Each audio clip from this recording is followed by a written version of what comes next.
Ferrari at breakfast on LBC. Call 0345 6060 973. 9 minutes before 8 is the time. Come back to the conversation about Emmanuel Macron's disobliging comments about the Prime Minister and the bid to try and reconnect much of the north and other parts of the country after that storm. But to other matters, and on the subject of Boris Johnson, the world's largest pharmaceutical companies conference will be hosted by the Prime Minister to discuss how government, industry and the NHS can continue to work together to tackle emerging variants and future pandemics. It's a virtual summit, and I will explore what can be learned from the response to COVID-19. Here with more details, Conservative MP and Minister of Science, Research and Innovation, George Freeman, joining me now. Good to have you on the show. Thank you for that. How can we ensure this actually achieves something and does not become a talking shop, Minister? How will we know that? Good morning. Morning, Nick. Good to be with you. Yeah. Look, today is us firing the starting gun on all those commitments we set out at the G7 and building on the UK's success as a science superpower in vaccinology. I mean, this has been an incredible testament to the UK life science industry, global biopharma and NHS working together. And we set out in the summer a series of really important commitments to double down on the next phase of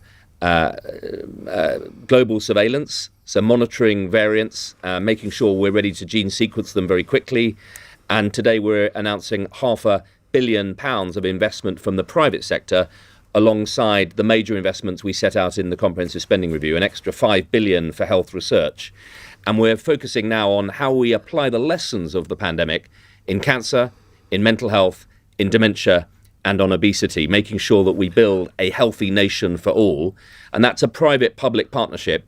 The UK has shown the world the power of our life science industry. We've saved the world from the pandemic. We're rolling out vaccines globally and leading the world in how you roll out domestically. We want to make sure we keep that momentum up and do that now in the next phase of both variants, but also in broader diseases across the UK. It's an exciting day, the UK keeping our foot to the pedal on leading in global life science. How will you deem it to have been a success, the conference? What will it need to achieve? Well, it's already achieved a lot. We're announcing today £500 million commitment from six companies alongside ours. But the real answer to your question is, over the next 2 or 3 years in the NHS, we're going to be rolling out through the National Institute for Health Research, NHS and Life Science working together, a whole series of tangible steps on applying genomics. So that's our understanding of the gene sequence and how diseases are shaped by genomics in helping to develop new therapies for cancer, using digital surveillance and data to make sure that we're helping to track where disease outbreaks are happening, supporting obesity and helping people around the country. Some of our cities were really hit hard by COVID because of very high obesity-related chronic disease, respiratory diseases. And we want to make sure that we are rolling out through our accelerated access programme, access to the latest treatments for people around the country, and making sure that in the next 5-10 years, we do what we've done in the last 10 years, which is grow the life science sector by 1,000%. We raised this year £5 billion for UK biotech startups. And if we make sure we grow the industry and roll the therapies out in the NHS, that's how we remain a life science superpower. All right. A couple of related questions. It is reported that the government is considering the possibility of offering vaccinations to 5-year-olds and above. Can you confirm that, Minister? Well, we're taking advice from SAGE and from the Chief Medical Officer and the Chief Scientist. And right now our focus is on making sure that the next phase, all 18-year-olds in this country will have their my question was 5-year-olds. I understand, but there's a cascade. So we're working down. The priority has been started with the most elderly, the most vulnerable. Now all adults jabbed. We're leading in that. The next phase is to make sure that all over 18-year-olds have got their booster by the end of January. We're looking at the data on the new Omicron variant. It's too early to say, but if the advice is that young children are extremely vulnerable, then we'll have to react to that. But at the moment, that's not the evidence. We're waiting for the data, and that is not where we think we are at the moment. Is the government guilty of cherry-picking the advice it gets? Because it would seem that the advice we have about Christmas is rather stark contrast to what Dr. Jenny Haddies has been talking about. So you choose the advice as and when it suits, do you?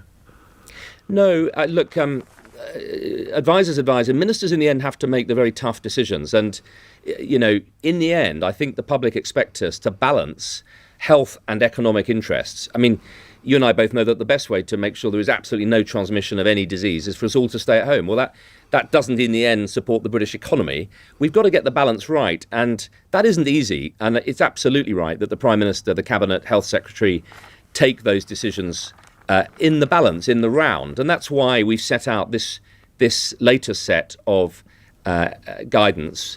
We're trying to make sure that our vaccine success gives people, families, businesses around the country the chance to enjoy a Christmas season that is a lot more fun than last year. But we want to be sensible. That's why we've said, look, masks on public transport, it's not that onerous, particularly in the winter. Masks in shops, it's perfectly possible to shop with a mask. But we don't think it's fair to expect people to wear a mask compulsorily when trying to drink and eat in pubs. It's common sense. And I think the British public understand that. We've got to get a balance right between making sure we don't allow the new variants to take off. So surveillance, tracking. We've put countries that have got high new variant on a red list, and we're insisting on tests. So it is a balance. And, we take the clinical and the medical advice, but in the end, governments have got to make a decision about the whole interest of the whole country, and that's economics and health. Are we close to finding out just how potent Omicron might be? Yes, the chief scientist, Patrick Vallance, and Chris Whitty and the team are literally monitoring the data on that. A ton of work is being done right now. Do we know when we might have an answer?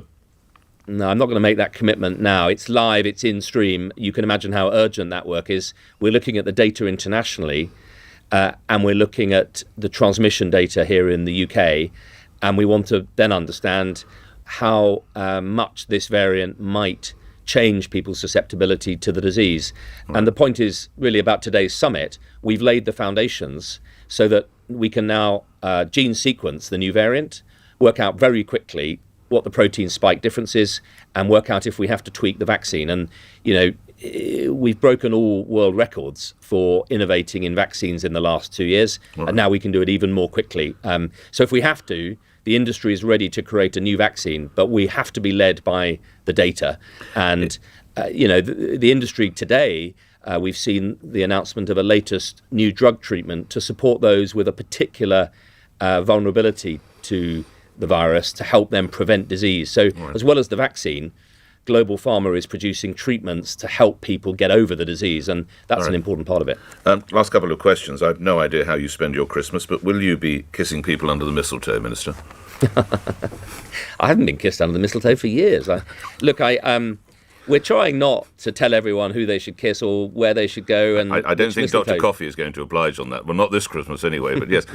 Where are you on allowing people to kiss under the mistletoe, Minister? I think Therese Coffey was making the point that we're all going to have to exercise some common sense. And I think the British public know that in the end, it's up to all of us. If we can prevent the virus from spreading, we'll all be able to enjoy more freedoms. And that's why we've taken the steps that we have. I mean, I can tell you that, my parliamentary team and I normally have a Christmas party. We've decided this year it's probably sensible to do it by Zoom and wait for the spring. You're going to have a party by Zoom, Minister? How does that work? It won't be the best party in the world. But, some businesses, particularly... businesses that it's a Christmas party, but it's also a chance to bring people together. A lot of businesses make it an opportunity to have a team meeting during the day and then a drink in the evening. We don't want to be telling every individual business what they should or shouldn't do. It's a matter for them. Okay. It's common sense, and we're putting in place the vaccine rollout programme and the investment in surveillance to make sure that the UK is the best place to come and do business. And lastly, as Emmanuel Macron says that Boris Johnson is, quotes, a clown, what do you think Emmanuel Macron is? What's your view on him? Yeah, he's the president of France with an election coming up, and it's sort of into pantomime season, isn't it? I mean, it's not a helpful word. Oh, no, it isn't. Prime Minister. Oh, yes, it is. Oh, yes, it is. I mean, the Prime Minister is the elected leader of this country with the biggest mandate of any Prime Minister for decades, and I suspect Emmanuel Macron would like to have the same majority in his election next year. Pre-elections things always get heated. There are some very important issues. We're leaning in with the French on tackling the migrant crisis. We've got to stop human traffickers bringing people through France and putting them in boats and pushing them into the Channel. And, we're all working on that together. Grateful for your time. Thank you. George Freeman, Minister for Science, Research and Innovation. Thanks for your time, Minister. 1 minute after 8 here on LBC. News headlines next. On your radio, on Global Player, and Play LBC. leading Britain's conversation. This is LBC. From Global's newsroom at